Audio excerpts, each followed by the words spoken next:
शेतकरी मित्रांनो, जामठी खुर्द या गावी मी उभा आहे। आज इथे मी ज्याची मला भीती राहत होती, नेहमी ज्याची मला भीती वाटत होती आणि माझ्या व्हिडिओमध्ये मी नेहमीच सांगत होतो की सोयाबीन आपल्याला कशा प्रकारचा पाहिजे, त्याची किती हाईट पाहिजे। आता इथे माझ्या मागे पहा शेतकरी मित्रांनो, फार्मरनी लावलं तर खूप छान बेडवर लावलं सोयाबीन आणि ड्रीपवर लावला आणि हळद आणि सोयाबीन हे एकासोबत एकत्र पीक घेतलं। परंतु झालं काय शेतकरी मित्रांनो, आज हकीकत त्यांच्याकडून ऐकून घेऊ आणि खूप मोठा इथे प्रश्न पडला आहे शेतकऱ्याला की आता काय करू। आता फुलधारणी आहे, त्याच्यावर शेतकरी बोलत आहे की मी हा सोयाबीन मोडतो। तर शेतकरी मित्रांनो, काय याची सत्यता काय आहे हे जाणून घेऊ शेतकरी मित्रांनो त्यांच्याचकडून। दादा नमस्कार। हा नमस्कार। आपला संपूर्ण परिचय द्या। माझं नाव गजानन लक्ष्मणराव धर्माडे, राहणार धनस खुर्द आणि आमचं क्षेत्र जे आहे हे जामठी खुर्द, तालुका मूर्तिजापूर, जिल्हा अकोल्यामध्ये येते। ठीक आहे। तर या सोयाबीन फुले किमया ही जात आहे ही। अच्छा अच्छा। आणि ही 21 जून 2025 ला आम्ही लागवण केली। आणि यामध्ये झालं काय होतं की आपण हळदीची लागवण केली होती मे मध्ये। हा। त्याच्यानंतर मग हळद आपली पत्ती निघाल्यामुळे आम्ही एक निर्णय घेतला की त्याच्यावर सोयाबीन टोपाचं। अच्छा, बेडवर।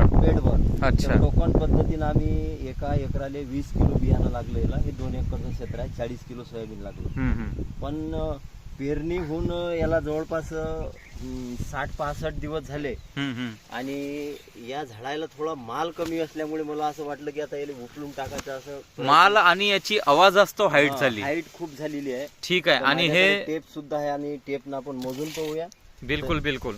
तर याची हाईट झाल्यामुळे तर मला असं करमून नव्हतं राहिलं की आता या सोयाबीनचं काय करायचं बा। अच्छा, ही हाईट आहे, ही झाली समजून घ्या 110 इंच। 110 इंच। अच्छा, हा पान 112 वर चालला जसा। 112। ठीक आहे। आता मला शेतकऱ्यांना दाखवू द्या हा बरोबर आहे की नाही। हा झाड एक पान गेला, त्याची हाईट, हा खाली उरायला, हे खाली लागला आहे, हा त्याचा बूड म्हणजे वरतच ठेवलं टेप तरी तुम्ही हवेतच आहे, बूड अजून खाली आहे गजानन भाऊ, बूड अजूनच खाली आहे म्हणजे तो जास्त चालला। 116-17 झाला। 116-17 इंचचा म्हणजे जवळपास 4 फुटाचा झाला। हो, 4 फुटाला तर 2 इंच कमी आहे। 2 इंच कमी आहे। म्हणजे आता तुमचा विचार आहे की बा आता मी काय करू। तर मी सर्व अधिकाऱ्यांसोबत बोलतो, वरिष्ठ जे आहे त्यांच्यासोबत बोलतो, किंवा आज तर तुम्हाला मी एक उपाय सांगतो। आता माझ्याजवळ जे उपाय आहे ते मी सांगू शकतो हे, तर आपण घेऊया तो नक्की आणि फायदा होईल याचा। 7 दिवसांनी मी पाहतो येऊन। तर मी हा व्हिडिओ सगळ्यांना शेअर करतो की आता आपण जर असा शेतकऱ्यांचं झालं आहे सोयाबीन तर आपल्याला काय करायचं आहे, किंवा जे व्हिडिओ माझे पाहणार आहेत व्ह्यूअर्स आहेत त्यांच्याकडूनही मी सजेशन घेणार आहे की आता आपण काय करायचं आहे याच्यात।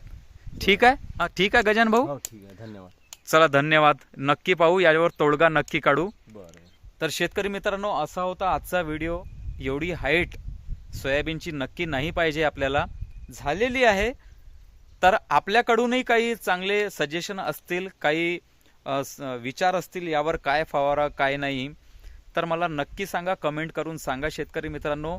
माझ्याकडून जो फवारा देईल मी तो 7 दिवसानंतर नक्की मी याचा रिझल्ट घेईन आणि पुन्हा मी व्हिडिओ काढायला येईल गजानन भाऊचा। तोपर्यंत जय जवान जय किसान।